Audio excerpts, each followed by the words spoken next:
बच्चों एक बार brief recap कर लेते हैं कि लास्ट क्लास में हम लोगों ने क्या क्या कंप्लीट कर लिया था. After that we will continue with our session. Okay, so in our last class we talked about the Mughal military campaigns, जिसमें हमने देखा था the campaign that was taken under the Aurangzeb reigns, right. उसके बाद हम लोगों ने देखा किस तरीके से the region of Bijapur and Golconda it was annexed under Aurangzeb. Also बहुत सारे डिफरेंट रीजन्स थे that were annexed by Aurangzeb, right. And हमने ये टॉपिक कंप्लीट कर लिया था. We saw that how the Mughal empire they extended their rule all over the Indian subcontinent. उसके बाद हम लोगों ने अपना नया टॉपिक शुरू किया था about the Mughal tradition of succession, जिसमें हमने देखा था that Mughals they did not believe in the rule of primogeniture, that is the eldest son is going to inherit all the father's estate. लेकिन वो लोग किस चीज में बिलीव करते थे?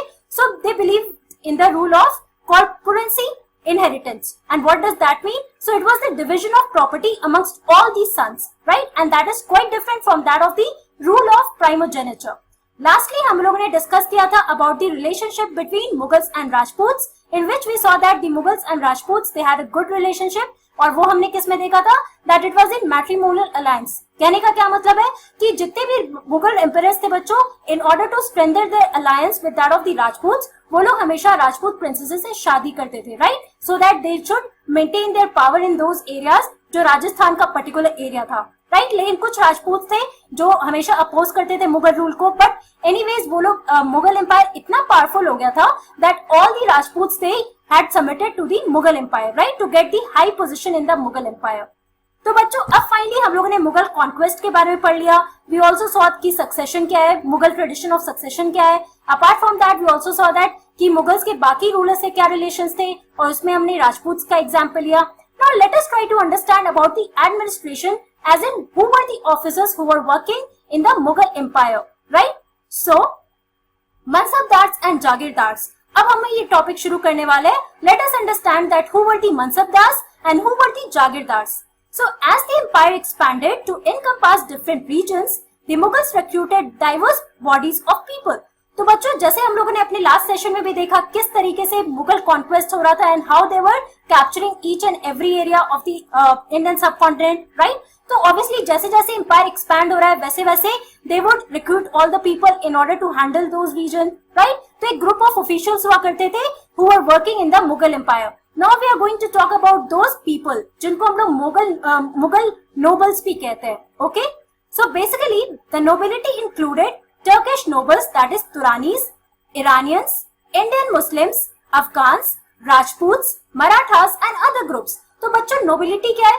तो उस टाइम पे जो भी मुगल एम्पायर में जो एडमिनिस्ट्रेशन हैंडल कर रहे थे इन डिफरेंट रीजन्स, तो there were some people, group of people who were recruited for it, right? उनको नोबल्स कहा जाता है.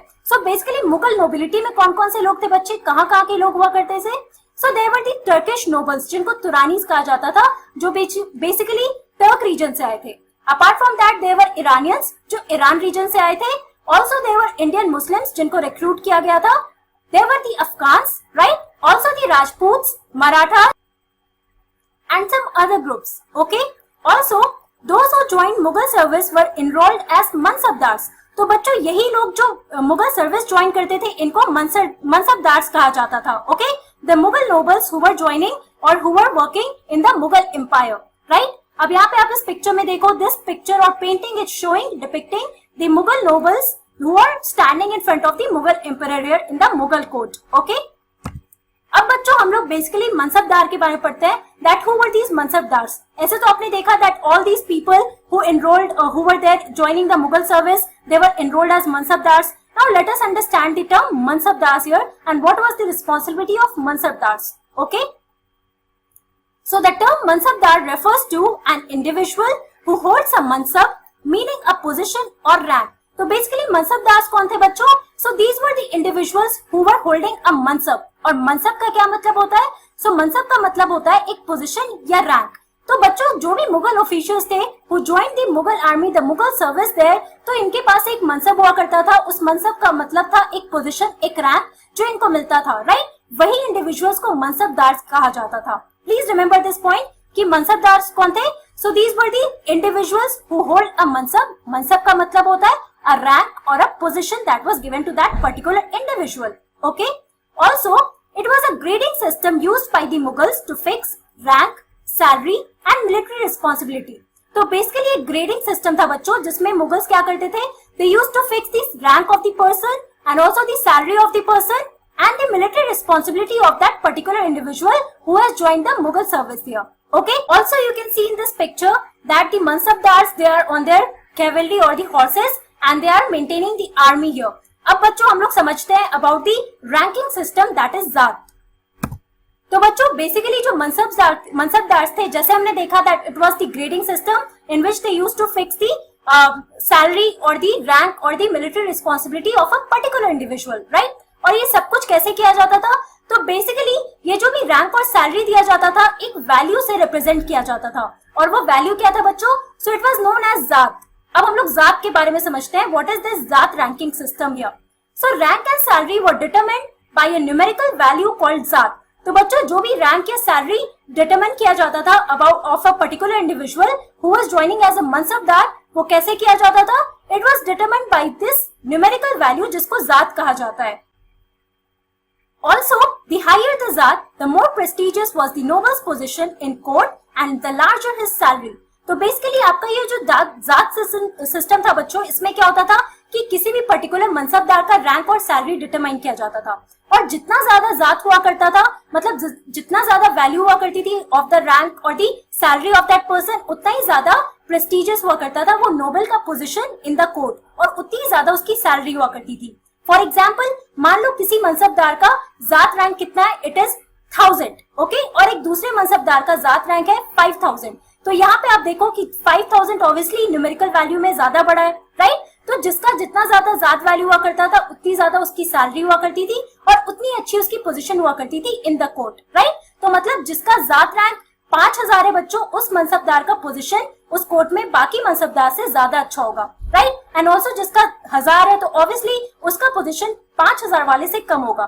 सो this was basically the whole zat ranking system, right? So please remember that rank and salary it was determined by this numerical value called zat. और ये determine कैसे होता था, मतलब जितना ज्यादा जात हुआ करता था उतना ही ज्यादा नोबल की पोजीशन हुआ करती थी in that court, and also उतनी ज्यादा उसकी सैलरी हुआ करती थी.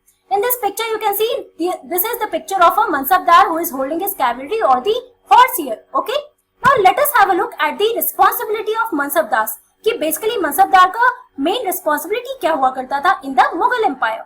So the mansabdar's military responsibilities required him to maintain a specified number of sawar or cavalrymen. तो बच्चों बेसिक रिस्पॉन्सिबिलिटी मनसबदार की क्या थी, so they were given this military responsibility. Okay, मतलब कि आपको पता है कि Mughal army they were always going in war, यहाँ वहाँ कॉन्क्वेस्ट हुआ करता था, बहुत सारे कॉन्क्वेस्ट के बारे में भी आप लोगों ने पढ़ा है. So definitely they need a large army for that, so that जितने लोग होंगे उतना पावरफुल उनका आर्मी होगा, राइट? सो देयरफॉर ये जो मनसबदार होते थे बच्चों, these were given the responsibility of handling the military there. Also, it required them to maintain a specified number of सवार और cavalrymen.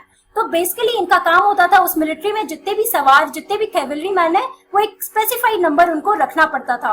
फॉर एग्जाम्पल, मान लो अगर किसी मनसबदार को कहा गया कि आपके पास 26 सवार होना चाहिए या 26 कैवलरीमैन होने चाहिए, सो उनको उतना 26 कैवलरीमैन या सवार प्रोवाइड किया जाएगा, ओके, और उनको वो पूरा सवार मेंटेन करना होगा, जिसके लिए उनको सैलरी कहाँ से मिलती है, फ्रॉम दी सेंट्रल गवर्नमेंट और फ्रॉम दी, मतलब central government as in the Mughal government है, ओके, सेंट्रल पे तो मुगल गवर्नमेंट था, राइट? तो वहां पे मुगल गवर्नमेंट और the Mughal emperor they used to provide the salary to the officers, okay. So यहाँ पे आप देख सकते हो that these mansabdars who are fighting in the war, right, they had to maintain this military here and they were required to maintain a number of sawar या फिर cavalryman, okay. So the mansabdars received their salaries as revenue assignment called jagirs. तो बच्चों मनसबदार को salary कैसे मिलता था, so basically they were given the revenue assignment that is called जागिर. और आप लोगों ने पहले भी पढ़ा है व्हाट इज दिस जागिर. तो एक लैंड रेवेन्यू असाइनमेंट, मतलब एक पर्टिकुलर लैंड दिया जाता था एक मनसबदार को, और उस पर्टिकुलर लैंड से जो भी रेवेन्यू कलेक्ट होता था वो मनसबदार की सैलरी हुआ करती थी, right? So this was the basic salary that was given to mansabdar. Please remember this point that what is Jagir? So the revenue assignment or the land in the form of revenue assignment that was given to Mansabdars is known as Jagir here. Okay.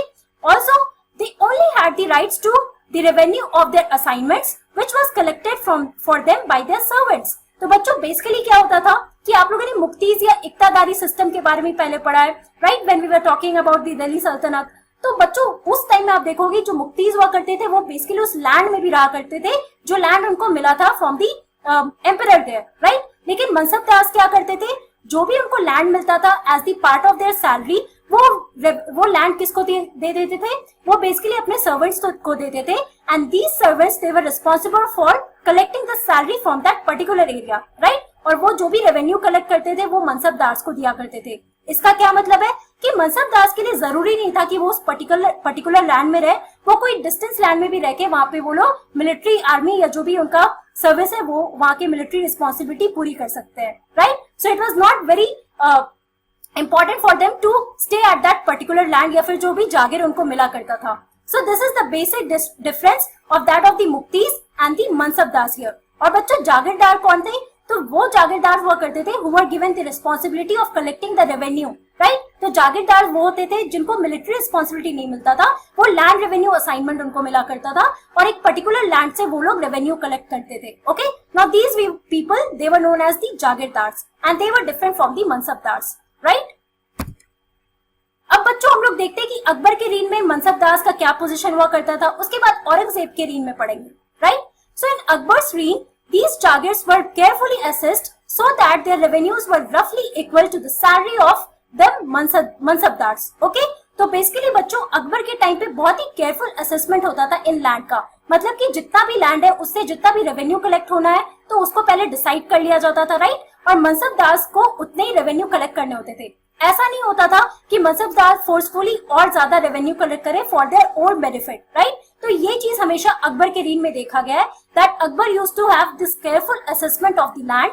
जितना भी land दिया गया है for particular mansabdar, वो पूरे land को assess किया जाता था, वहां से कितना प्रोड्यूस होना है, कितना रेवेन्यू कलेक्ट होना है, ये सब कुछ पूरा असेस करके फाइनली मनसबदार को एक पर्टिकुलर अमाउंट दिया जाता था कि आपको इतनी रेवेन्यू वहां से कलेक्ट करनी है, राइट। लेकिन बहुत टाइम ऐसा होता था बच्चों की मनसबदार जो होते थे वो कभी कभी बहुत ज्यादा रेवेन्यूज कलेक्ट करते थे for their own benefit, right. लेकिन ये अकबर के टाइम में आप नहीं देखोगे, ये बेसिकली औरंगजेब के टाइम में ये प्रॉब्लम शुरू होने लगा था। And this was one of the region कि क्यों औरंगजेब के टाइम पे he was now the empire was now disintegrating and one of the reason for the crisis of Mughal empire, okay।